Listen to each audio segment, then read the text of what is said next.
Wow, isn't that amazing?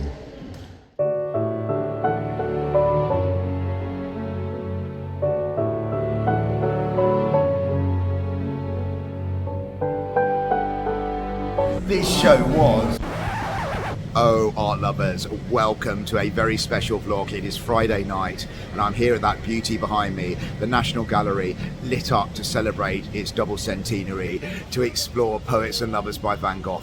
It is particularly apt that Van Gogh is being chosen as the centrepiece of the National Gallery's 200-year anniversary, because it was 100 years ago that the National Gallery purchased one of its most beloved paintings, The Sunflowers by Van Gogh. And it's the first ever show dedicated to Van Gogh at the National Gallery. Well, this show is focusing on just 2 years, 1888 to 1890, when Van Gogh relocated to Arles in the south of France, and then embarked over the next 2 years on one of the greatest cycles of artistic production in Western art history, churning out masterpiece after masterpiece before tragically his mental health struggles overtook him and he took his own life at the age of 37. And art lovers, I am greedy for this show. I'm hoping that galleries across the world have offered up their prized possession Van Goghs in honour of one of the greatest galleries in Western art behind me. So I'm not going to say much more. I'm not going to narrate this.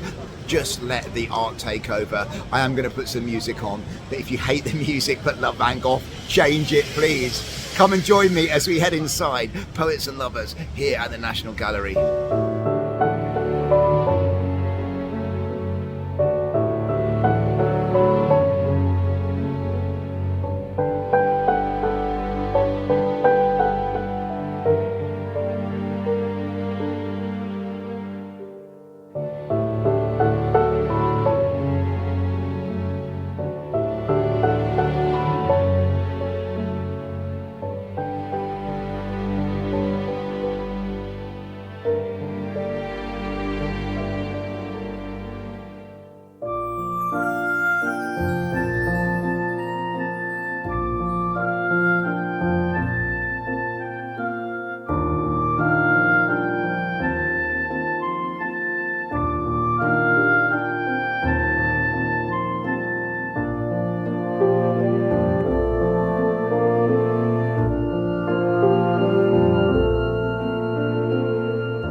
This show was amazing.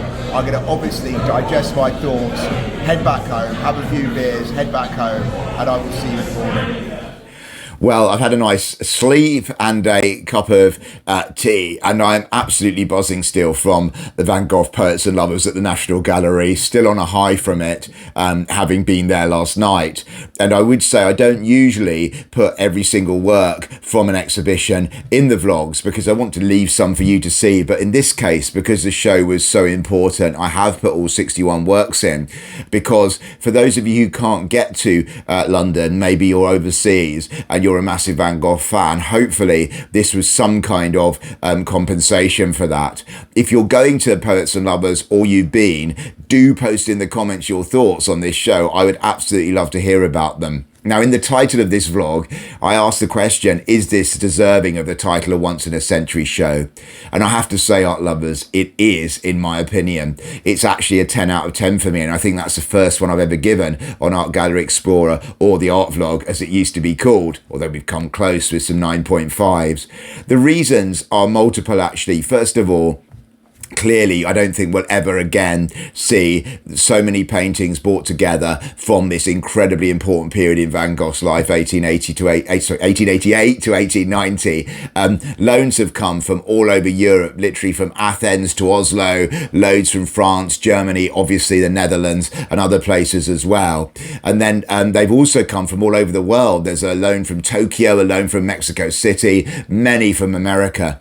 And some of these loans, like this absolutely beautiful portrait from the Norton Simon collection in Pasadena, California, have never been loaned before. So it's literally your chance to see them outside of their home galleries. And I must add as well, there are some from private collections which I hadn't seen, and I doubt you will have done as well. The National Gallery has used its clout as a world-class institution and the fact its 200th anniversary to be able to acquire loans that wouldn't usually be lent because they are seminal works in the museums they come from. That's really important. And secondly, it forces us to look beyond the biography, which is very well known. By curating this show thematically into themes like garden or decoration, we're sort of drawn away from the traditional view we have of Van Gogh's time in the south of France, which is split into the initial period of hope as he arrived in this land of colour and with a desire to set up an artist colony, and Gauguin arrived, and it was an incredibly positive time. And then the catastrophe of the breakdown, the argument with Gauguin, the severing of the ear, and the time spent in hospital. We're often seen to look at these in two ways, and this exhibition is this time in two different stages. And this exhibition is saying no, actually, the artist Van Gogh was preoccupied by themes both in that first and in that second period. He painted the garden outside the Yellow House in Arles, for example, and he painted the garden in the asylum in Saint-Remy. He was interested in the same ideas, the same things. And so we see consistency in this period, which is a new way, I found, of thinking about Van Gogh. And thirdly, in terms of the curation, there are some incredible set-piece moments which you would never see anywhere else. Probably the absolute highlight of the whole exhibition is this wall where you see two sunflowers paired with the lullaby in the way that Van Gogh intended in his studio. This has not been seen before, and it's only been able to be done because of Van Gogh's, because of the National Gallery's stature and the fact that it's putting on this show as the centerpiece of its 200-year anniversary. So the curation was fantastic. Added to that, thirdly, is that chance to see Van Gogh's groundbreaking use of colour. He's a master colourist, one of the best of all modern artists, certainly one of the best of all post-impressionists. And I was just stunned by the different ways in which he used colour, the radical ways, like with the sunflower paintings, but elsewhere as well. And there's a quote on the wall where he talks about colour being the most important thing for artistic practice. And an example of this is a painting, The Bedroom, which I'd never seen before. It's at the Art Institute of Chicago, a gallery I'm desperate to visit, but I've not yet been able to get over to visit. And this painting I've seen many times, as I'm sure you have, in reproductions, in postcards, in books, online. And you're obviously drawn to the furniture and the lopsided nature of the room in this very sort of small house in a working class district in Arles. But actually, in real life, when my eyes were looking looking at this painting, I was drawn to the turquoise colour on the floor, which kind of shows the warm, in Van Gogh's very original way, warm floorboards, which I just hadn't seen before. So that was a real highlight. There was also some real surprises. I really enjoyed the section on Montmajour in outside Arles, and a series of works in pen and paper, graphite, which were being collected together to show that Van Gogh revisited obsessively certain scenes, not quite in the way that Cézanne did, but almost similar. And that was a real highlight of the show. A quiet room, not bursting with colour, but a very interesting room nevertheless. And finally, this is a once-in-a-lifetime exhibition, because artists at certain points, great artists, the greatest artists, reach a point of where they're kind of working beyond, I call it. I would say that Beethoven between 1812, 1815-ish and 1827 was working beyond. Yes, he produced some set-piece works like the Ninth Symphony, but it was the string quartets, the late piano sonatas, where he's just breaking down form and he's working in his mind beyond anything that's ever happened before.